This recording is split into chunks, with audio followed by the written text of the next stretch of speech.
Howdy folks, Big Anklevich here. I used to be 300 pounds. I used to have diabetes, sleep apnea, high blood pressure, all sorts of problems. But then I found the carnivore diet and I used it to help me lose 100 pounds, to put the diabetes and the sleep apnea and the high blood pressure all out to pasture. They don't bother me anymore. And I like to talk about carnivore here on my channel. Today I want to talk about my blood work, because I recently had a doctor's appointment. I went in there and they drew some blood on me, and I even had a few tests that I wanted to make sure that they ran on me so that I could know how things were going. And let's go through those and see just how the results turned out and, how things are going for me. So the first test that we have here is my C-reactive protein. That's supposed to be a measure of how much inflammation you have going on in your body. And you see the normal reference, it says it's supposed to be between 0 and 10. And what I get there is less than 1. I don't know why they didn't just put the percent or, the decimal point, 0 point, whatever. But yeah, less than 1. So I look at that and I think, okay, I'm doing pretty good. If I'm less than 1 and 0 to 10 is a normal reference, then I'm doing pretty darn good, I think, with inflammation. So I'm not dealing with much of that. Okay, so this next thing is vitamin D, which we know is really important. Vitamin D is, necessary for a lot of things in your body. I had them test that.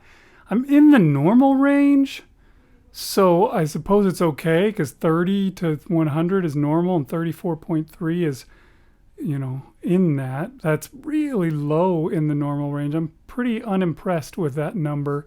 I feel like that's something I need to work on. I need to get out and get more sun, because like they said, it's important. And the stuff that I've looked up, I've looked up stuff about this, and they were saying, at least 60, probably 60 to 80, if not higher, is where I really ought to be shooting for. So I thought I was probably getting enough sun doing all the walks that I do to be able to have better vitamin D than this, but apparently I'm not.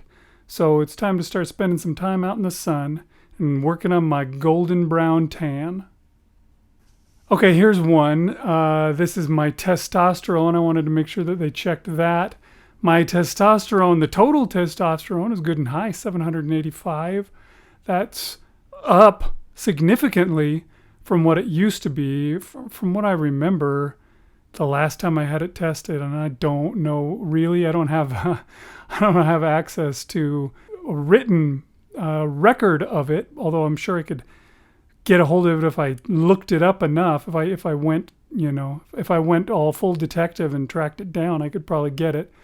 But I think it was somewhere in the 300s before, and now I'm all the way up at 785. So that is really good, but free testosterone is just 7, which is low, and only barely low, because it says 7.2 to 24 is the normal range, but I don't want it to be low. The free testosterone, from what I understand, is the more important of the ones, because it is what is available for use. Your body needs the free testosterone, and it becomes less and less available the older you get, because your liver makes this thing that binds to it, and then it's not available anymore. But I got to figure out what's up with that, because that is not what I want.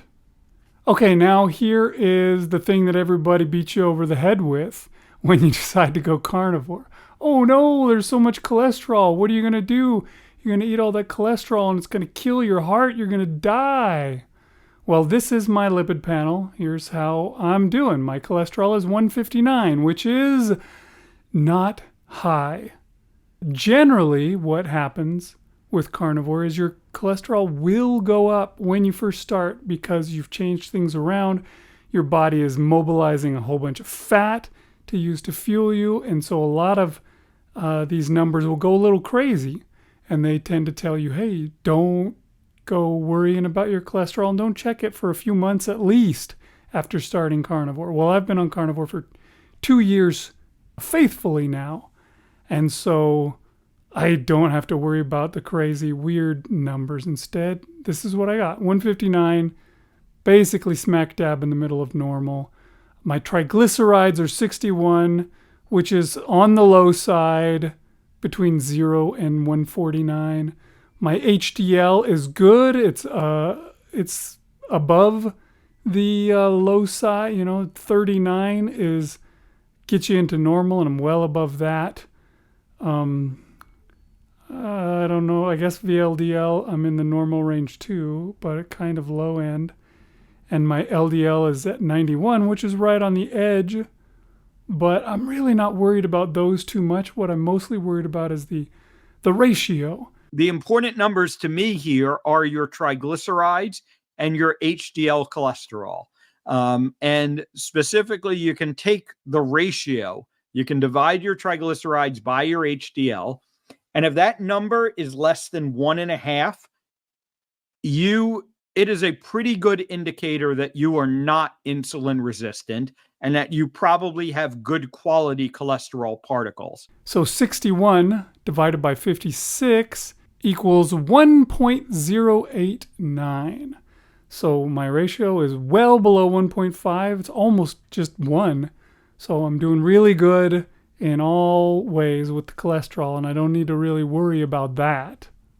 We've got this CBC here, which I'm not totally sure what it is. I think it's the various kind of blood cell count that you have in your blood. And all of mine are hitting right in the normal range, except for these ones where they say there's not even a normal reference established. I don't know how that helps at all to even have those numbers, but thanks. One thing I specifically asked for was my fasting insulin. You want to have that, at a decently low number that says 2.6 to 24.9 is the normal reference, and I am at a 3.6. So I am doing just fine, down quite low on the insulin, so I'm doing really well. The whole diabetes thing's not really so much a thing for me with low insulin, and we'll see a little bit later what my A1C is. Here is my thyroid function, so my T4, all of those things are basically within the normal range. I think these are okay. I know that a lot of times, people talk about tests on Carnivore and they're like, yeah, this is what the range can be according to them, but that's the range of unhealthy people, and you want to be at this end or whatever. I don't know what they're supposed to be for T4 for those tests. I don't know. If you know about it, leave a comment. Or if you know where I should go, like maybe there's a video that could tell me what I should be looking for, leave a comment. That would be neat. Thank you. I've got my prostate-specific antigen here, which is at 1.1. Normal range is between 0 and 4, and I'm well in that and on the lower end. So that's probably good. I think that means I probably don't have prostate cancer brewing. I can be pleased with that. Here it is, the A1C, the rest of my diabetes checkup. How am I doing there? A 5.2. I talked about this in some of my other videos. When I first was diagnosed with diabetes, they gave me an A1C of 13. And they said, it's not even necessarily how high it is. It could be higher. 13 is as high as our instruments go. But now here I am, 5.2, which is well below even pre-diabetes. 5.7 to 6.4 is pre-diabetes. 6.4 and above is diabetes. And I'm at 5.2. Exactly where I should be. I'm feeling great. Like I said at the start, I used to have diabetes, but that is long behind me now. And another evidence of that, you can see my glucose here came in at a 73. 73 is a number that I would have loved to have gotten back in the day. When I first started 2 years ago doing Carnivore and being faithful with it this time around, my A1C was hitting this number. Yeah, that's a big difference from 73.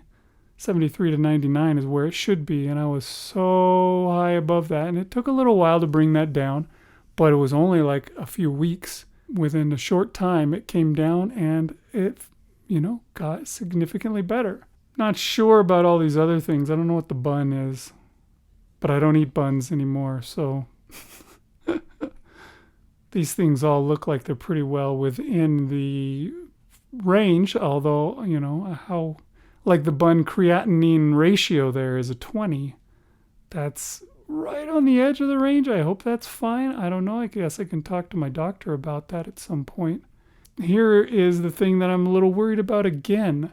The protein is low and the albumin is low. What does that mean? What is the deal with that? You would think, as a carnivore, my protein should be way high. Now, obviously, I was fasted at this time, so maybe it has something to do with that, because they have you fast before you get these tests.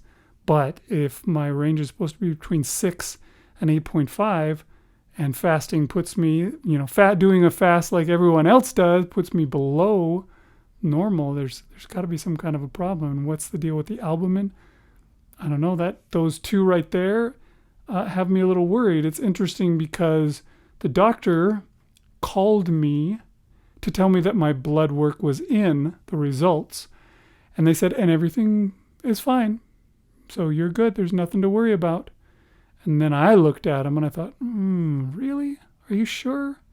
What about the testosterone? The free testosterone is low, and the protein is low, and the albumin is low.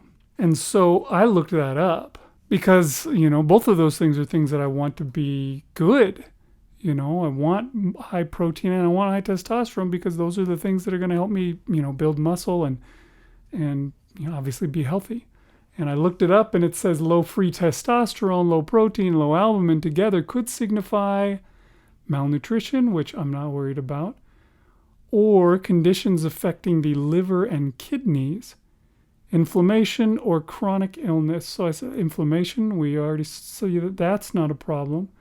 And I don't really have a chronic illness that I know of, but conditions affecting the liver and kidneys, that's something that I've been worried about all along. When I started in carnivore, I kept thinking, boy, I hope I got started into this soon enough that there's nothing that's going to come back and bite me. There's not damage that's beyond repairable.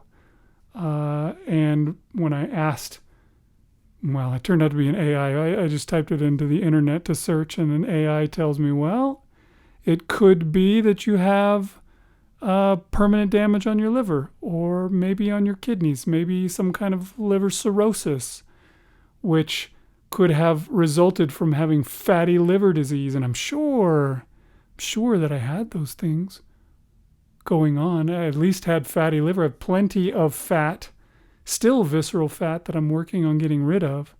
So I gave my doctor a call, and I'll be going back for another appointment just to make sure, just to check into this, to find out how is my liver and my kidneys doing. Are they doing fine? Or is there something that I need to worry about? So there you go. That's the results of my blood tests. Some interesting things, some things that look really great, and some things to be possibly concerned about, to look into, to find out about. And I guess, if you're a fan of the show, if you want to know how things are going, then you can tune in. I'll talk about them once I find out later what the deal is. And I guess I'll leave it here, and I'll see you guys next time on Big Anklevich on Health.